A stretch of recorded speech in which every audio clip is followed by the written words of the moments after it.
ढाका के सबसे व्यस्त सिग्नल में से एक पर रोज एक लड़की बैठती थी। उसकी उम्र शायद 20-22 के आसपास होगी। वह मैले और फटे कपड़े पहनती थी जो उसकी गरीबी को दर्शाते थे, लेकिन उसके चेहरे, खासकर उसकी आंखों में एक अजीब आकर्षण था जो आसानी से सबका ध्यान खींच लेता था। उसका नाम फरीदा था। फरीदा और 10 सामान्य भिखारियों जैसी नहीं थी। वह कभी किसी से सीधे भीख नहीं मांगती थी।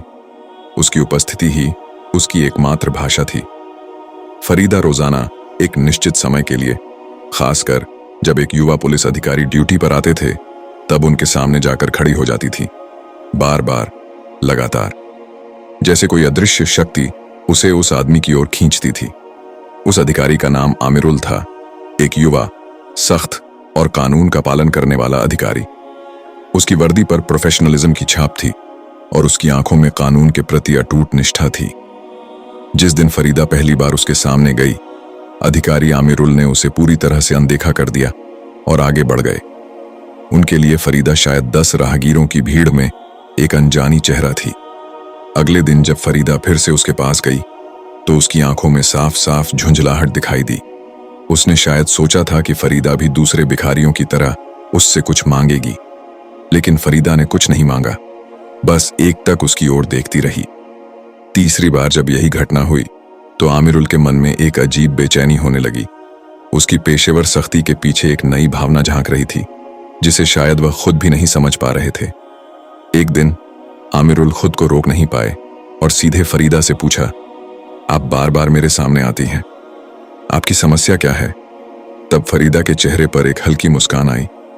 उसने साफ और सीधे शब्दों में जवाब दिया, मैं आपसे प्यार करती हूं सर, आप मेरे सपनों के राजकुमार हैं। फरीदा की बात सुनकर आमिरुल हंसने लगे। उनकी हंसी उपहास और अविश्वास से भरी थी। उन्होंने कहा, क्या आपका दिमाग खराब हो गया है? तब फरीदा ने आमिरुल की आंखों में सीधे देखकर दृढ़ता से कहा, हाँ, मैं आपके लिए गहरी चाहत में डूबी हुई हूं। मेरा कोई परिवार नहीं है, मैं भीख मांग कर खाती हूं, दिन रात सड़कों पर रहती हूं, लेकिन मेरा यह दिल सिर्फ आपके लिए रोता है सर। यकीन मानिए, आपको देखते ही मुझे कैसा कैसा होने लगता है, एक अजीब एहसास होता है। फरीदा के इस सीधे और सरल इकरार को सुनकर आमिरुल बिल्कुल चुप हो गए। वह समझ नहीं पा रहे थे कि क्या कहें। उनके चेहरे पर आश्चर्य, बेचैनी और थोड़ा डर मिला हुआ एक मिश्रित भाव था। उन्होंने दूसरी तरफ देखा और एक गहरी सांस ली, और फरीदा अभी भी एकटक उन्हें देख रही थी। उसकी आंखों में अभी भी एक अटूट प्यार था। उस घटना के बाद से फरीदा जैसे अधिकारी आमिरुल की जिंदगी का एक अटूट हिस्सा बन गई।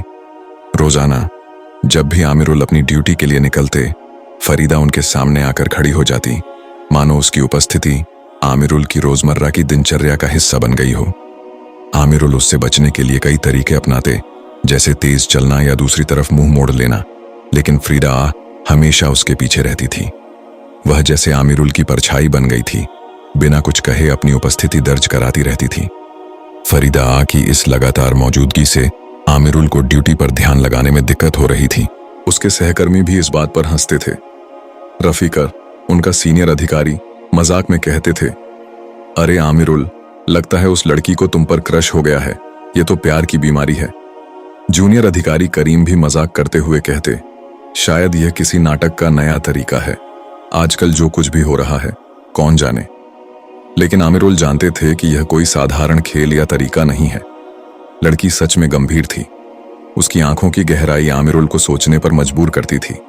वह कहते, धत, इन सब का कोई मतलब नहीं है। लड़की मुझसे प्यार करती है और कह रही है कि मैं उसके सपनों का आदमी हूं, सोचा जा सकता है क्या? रफीकत तब उत्सुकता से पूछते, कैसी दिखती है वो लड़की? आमिरुल निराश होकर कहते, अरे यार, एक भिखारी, मैले कपड़े पहने हुए, लेकिन उसकी आंखों में एक अजीब सी चमक है। तब करीम मजाक करते हुए कहता, तो मुसीबत है। अगर एक भिखारी प्रेमिका बन जाए और सोशल मीडिया पर तस्वीर वायरल हो जाए, सोचो जरा। आमिरुल निराश होकर कहते, वही तो मैं सोच रहा हूं, उसकी वजह से मुझे अपनी ड्यूटी करने में भी दिक्कत हो रही है। यह मामला दिन ब दिन और भी जटिल होता जा रहा है। मैं सच में इसे और नहीं संभाल सकता। एक दिन आमिरुल खुद को और नहीं रोक पाए और फरीदा पर बहुत ज्यादा गुस्सा होकर कड़े शब्दों में बोले, देखिए, यह नाटक बंद कीजिए। यह आपके लिए अच्छा नहीं है। आप बार बार मेरी ड्यूटी के समय आकर मुझे परेशान कर रही हैं। आपकी वजह से मुझे दिक्कत हो रही है। लेकिन फरीदा बस हंसी। उसकी हंसी उसके दिल के एक छिपे वादे का, एक अटूट इच्छा का प्रतिबिंब थी। उसने शांत भाव से कहा, अगर आप मुझे पसंद नहीं करते तो मैं अपनी जिंदगी खत्म कर दूंगी सर। फरीदा की यह बात सुनकर आमिरुल चौंक गए। उनका चेहरा पीला पड़ गया। वह शायद समझ गए थे कि फरीदा की यह बातें सिर्फ एक धमकी नहीं थीं, वह सच में बहुत दृढ़ थी। फरीदा के चेहरे पर उस मुस्कान को देखकर वह और भी डर गए, क्योंकि उन्होंने शायद किसी भिखारी में ऐसी दृढ़ता की उम्मीद नहीं की थी। आमिरुल कुछ देर चुपचाप उसकी ओर देखते रहे। वह समझ नहीं पा रहे थे कि क्या करें। फिर वह तेजी से वहां से चले गए। शायद उनके पास इस अप्रत्याशित स्थिति का सामना करने की हिम्मत नहीं थी, या वह इस जटिलता से छुटकारा पाना चाहते थे। आमिरुल उस रात थाने के अंदर अपने सहकर्मियों रफीका और करीम से बात कर रहे थे। वह बहुत चिंतित और मानसिक रूप से परेशान दिख रहे थे। उनके माथे पर चिंता की लकीरें साफ थीं। आमिरुल ने निराशा में कहा, रफीकर भाई, वह लड़की कह रही है कि अगर मैं उससे प्यार नहीं करूंगा तो वह अपनी जिंदगी खत्म कर देगी। मैं क्या करूं? क्या मेरे पास कोई रास्ता नहीं है?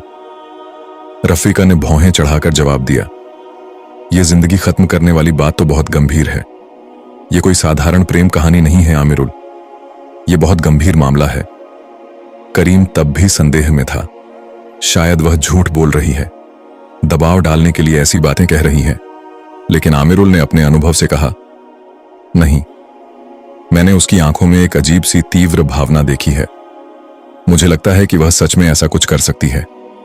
मुझे बहुत डर लग रहा है रफीकत भाई। मुझे लगता है कि वह लड़की मानसिक रूप से बीमार है। रफीकत ने तब सलाह दी, मुझे लगता है कि पुलिस को इस तरह के मामले में दखल देना चाहिए। हम शायद मानसिक स्वास्थ्य केंद्र से संपर्क कर सकते हैं। उसके इलाज की व्यवस्था की जा सकती है। यह सबसे मानवीय होगा। आमिरुल ने निराश होकर सिर हिलाया। हाँ, वही सबसे अच्छा होगा। कुछ तो करना ही होगा।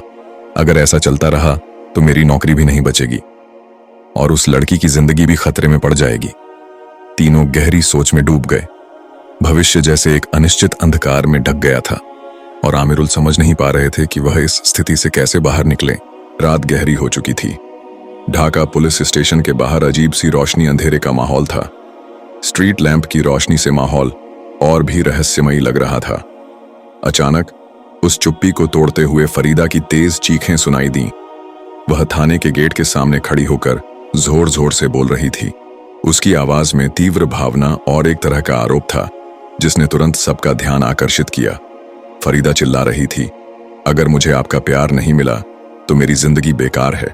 सबको पता चले कि आपने मेरा प्यार तोड़ दिया है। आमिरुल सर, मैं आपसे प्यार करती हूं। मैं अपनी जिंदगी खत्म कर दूंगी। फरीदा के इस नाटकीय चिल्लाने से तुरंत इलाके के लोग जमा होने लगे। उत्सुक भीड़ जैसे कोई फिल्मी दृश्य देख रही थी, उसी तरह जमा हो गई। कई लोगों ने अपने मोबाइल फोन निकालकर इस घटना का वीडियो बनाना शुरू कर दिया, जैसे वे इस पल के गवाह बनना चाहते थे। पुलिस स्टेशन के अंदर रोशनी जली और रफीका, करीम सहित अन्य पुलिसकर्मी तेजी से बाहर आए। आमिरुल भी दौड़कर आया। वह फरीदा के इस अप्रत्याशित कृत्य को देखकर पूरी तरह से चकित था। उसका चेहरा डर से सफेद हो गया था, जैसे वह अपनी जिंदगी की सबसे बड़ी आपदा के सामने खड़ा हो। भीड़ के बीच फुसफुसाहट शुरू हो गई। अरे, यह तो वही भिखारी लड़की है। एक ने आश्चर्य व्यक्त किया। दूसरे ने हैरान होकर पूछा, पुलिस वाले से प्रेम? क्या बात है, यह क्या हो रहा है? उसी पल एक पत्रकार तेजी से आगे आया और अपने कैमरे से वीडियो बनाना शुरू कर दिया। दूसरा पत्रकार मोबाइल फोन पर लाइव प्रसारण करने लगा, घटना के हर पल को कैमरे में कैद करने के लिए। एक पत्रकार ने कैमरे की ओर देखते हुए कहा, देखिए दर्शक, इस समय हम ढाका के एक पुलिस स्टेशन के सामने हैं। यहां एक चौंकाने वाली घटना हो रही है। एक भिखारी लड़की पुलिस वाले के प्रति गहरी चाहत में पागल होकर अपनी जिंदगी खत्म करने की धमकी दे रही है। हम लाइव में वह अविश्वसनीय दृश्य देख रहे हैं। यह वीडियो जल्दी ही पुलिस के प्रति प्यार में डूबी भिखारी लड़की का कृत्य शीर्षक के तहत सोशल मीडिया पर वायरल हो गया, जिसने चर्चा का तूफान खड़ा कर दिया। आमिरुल तेजी से फरीदा की ओर गए। फुसफुसाते हुए कहा, यह क्या कर रही हैं आप? चुप हो जाइए, यह सब बंद कीजिए। आपकी वजह से मेरी जिंदगी बर्बाद हो जाएगी। फरीदा ने तब घायल नजर से उसकी ओर देखा और कहा, आप मुझे चुप रहने के लिए कह रहे हैं? मैं आपके लिए अपनी जान देने को तैयार हूं और आप। फरीदा और भी जोर से रोने लगी। उसके रोने से जैसे आसमान और हवा भारी हो गई। भीड़ बढ़ती रही। स्थिति हाथ से निकल रही थी। रफीकत और करीम ने आकर आमिरुल को घेर लिया, जैसे उसे इस स्थिति से बचाना चाहते हों। रफीकत ने उसके कंधे पर हाथ रखकर कहा, आमिरुल, शांत रहो, हम इस मामले को देखते हैं, इसे संभालना होगा। लेकिन तब तक जो होना था हो चुका था। वीडियो वायरल हो चुका था और पुलिस के वरिष्ठ अधिकारियों को इस घटना के बारे में पता चल गया था। आमिरुल की नौकरी तब एक धागे पर लटक रही थी। अगले दिन सुबह आमिरुल से पुलिस विभाग के उच्च स्तरीय अधिकारियों के सामने पूछताछ की जा रही थी। 2 वरिष्ठ अधिकारी उसके सामने बैठे थे। उनकी आंखों में सख्ती और प्रोफेशनलिज्म थी। आमिरुल की नौकरी तब बहुत बड़े खतरे में थी। उसकी अब तक की सारी मेहनत बेकार हो रही थी। एक वरिष्ठ अधिकारी ने सख्त लहजे में कहा, अधिकारी आमिरुल, यह जो सोशल मीडिया पर वीडियो वायरल हुआ है, क्या यह सच है? क्या आपका उस लड़की से कोई गुप्त संबंध है? हमारे विभाग की प्रतिष्ठा खराब हो रही है। आमिरुल ने सिर झुकाकर जवाब दिया। उसकी आवाज निराशा से भरी थी। सर, वह लड़की मानसिक रूप से बीमार है। वह मुझे कभी नहीं जानती थी। मैं बस अपनी ड्यूटी कर रहा था। वह बार बार मेरे सामने आकर ऐसी अजीब बातें कहती थी। मैं सच में समझ नहीं पाया कि यह छोटी सी घटना इतनी बड़ी हो जाएगी सर। दूसरे वरिष्ठ अधिकारी ने निराश होकर कहा, आप एक पुलिस अधिकारी हैं। आपके जैसे एक जिम्मेदार अधिकारी के खिलाफ ऐसे गंभीर आरोप लग रहे हैं। यह हमारे पूरे विभाग की प्रतिष्ठा को नुकसान पहुंचा रहा है। आप इस मामले को क्यों नहीं संभाल पाए आमिरुल? क्या आपको और भी सतर्क रहना चाहिए था? आमिरुल तब बेबस होकर बोला, सर, मैंने उसे बार बार समझाया है। मैं उसे अस्पताल भेजने की व्यवस्था करना चाहता था। मैंने उसके इलाज के लिए कोशिश की है। लेकिन पहले अधिकारी ने आमिरुल को अपनी बात पूरी करने नहीं दी। उन्होंने बीच में रोककर कड़े शब्दों में कहा, जो हो चुका सो हो चुका। हम इस पूरे मामले की गहन जांच कर रहे हैं। फिलहाल जब तक इस घटना की पूरी जांच खत्म नहीं हो जाती, आपको ड्यूटी से अस्थायी रूप से निलंबित किया जाता है। आमिरुल पर जैसे आसमान टूट पड़ा। वह सन्न रह गया, बेबस नजर से देखता रहा। उसके सपने, उसकी वर्षों की नौकरी, सब कुछ एक पल में टूट रहा था। आमिरुल पूरी तरह से अकेला पड़ गया था। उसके सहकर्मी भी उससे दूर रहने लगे, जैसे वह किसी छूत के मरीज हो। उसका फोन भी बंद था। वह अपने कमरे में बैठकर भविष्य के बारे में गहराई से सोचता रहता। उसका मन निराशा और अनिश्चितता से भरा हुआ था। कुछ दिन बीत गए। आमिरुल ड्यूटी से अस्थायी रूप से निलंबित होकर अपने अपार्टमेंट में बैठा था। वह मानसिक रूप से पूरी तरह से टूट चुका था। उसका मन निराशा और अनिश्चितता से भरा हुआ था, जैसे उसकी जिंदगी की सारी रोशनी बुझ गई हो। अचानक उसके अपार्टमेंट के दरवाजे की घंटी बजी। अप्रत्याशित रूप से आमिरुल ने हिचकिचाहट के साथ दरवाजा खोला। उसके मन में अभी भी डर और संदेह था, लेकिन दरवाजे के बाहर जो खड़ी थी उसे देखकर आमिरुल पूरी तरह से हैरान रह गया। बाहर फरीदा खड़ी थी, लेकिन आज की फरीदा बिल्कुल अलग थी।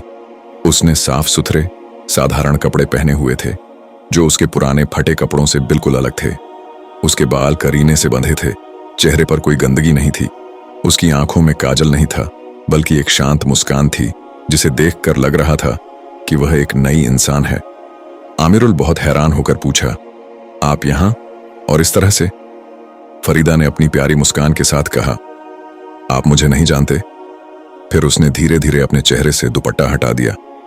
उसका असली चेहरा आमिरुल के सामने आ गया। वह कोई भिखारी नहीं थी, बल्कि एक आधुनिक, आत्मविश्वास से भरपूर और बुद्धिमान युवती थी। उसने शांत भाव से कहा, मैं राबिया हूं, एक सोशल एक्टिविस्ट। आमिरुल हक्का बक्का रह गया। वह फरीदा की ओर एक तक देखता रहा। उसके मुंह से कोई शब्द नहीं निकला, जैसे वह किसी सपने की दुनिया में खो गया हो। राबिया अब और भी साफ साफ बोलने लगी। उसकी आवाज में दृढ़ता और प्रोफेशनलिज्म था। मैं सत्ता और प्रेम शीर्षक से एक डॉक्यूमेंट्री बना रही थी। इस डॉक्यूमेंट्री का मुख्य उद्देश्य समाज के विभिन्न स्तरों के लोगों के प्यार की धारणा और शक्तिशाली लोगों के व्यवहार का अध्ययन करना था। एक पुलिस अधिकारी के रूप में आपका व्यवहार देखना ही मेरा मुख्य उद्देश्य था, खासकर जब आप एक बेसहारा और मानसिक रूप से बीमार मानी जाने वाली लड़की का सामना करते हैं।